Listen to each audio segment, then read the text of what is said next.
Halo Sobat Sehat RSCM, saya Dr. Pringgo Dikdo Nugroho, spesialis penyakit dalam, konsultan ginjal hipertensi dari Divisi Ginjal Hipertensi KSM Penyakit Dalam Rumah Sakit Umum Pusat Nasional Dr. Cipto Mangunkusumo.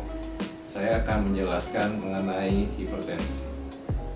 Sebelumnya, kita mengetahui lebih dahulu apa itu penyakit hipertensi. Hipertensi adalah penyakit di mana tekanan darah itu lebih dari sama dengan 140/90 mm air raksa.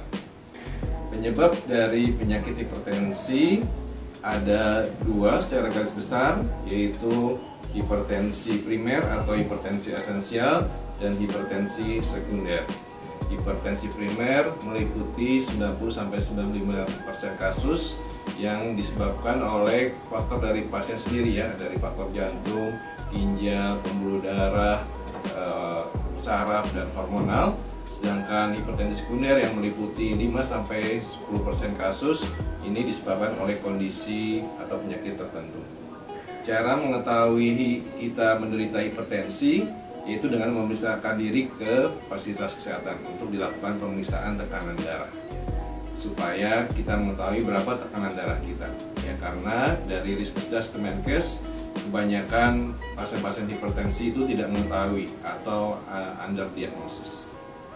Bahaya dari penyakit hipertensi adalah karena kebanyakan pasien itu tidak mengeluhkan gejala sehingga tidak mengetahui dia menderita hipertensi, padahal telah terjadi komplikasi, ya, yang secara subklinis atau tidak dirasai oleh pasien, di mana terjadi komplikasi di jantung, otak, lalu ginjal, pembuluh darah, serta mata.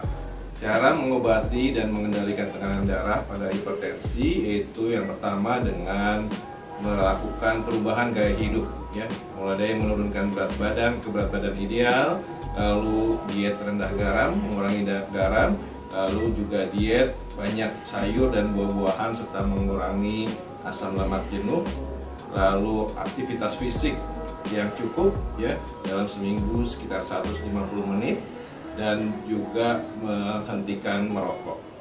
Selain perubahan gaya hidup, juga bisa ditambahkan obat-obatan oleh dokter untuk menurunkan tekanan darah. Jadi Sobat Sehat RSCM, hipertensi dapat dicegah dengan memeriksakan diri ke fasilitas kesehatan untuk mengetahui tekanan darahnya, lalu melakukan gaya hidup sehat. Untuk yang sudah didiagnosis dapat mencegah komplikasi dengan berobat teratur dan melakukan perubahan gaya hidup.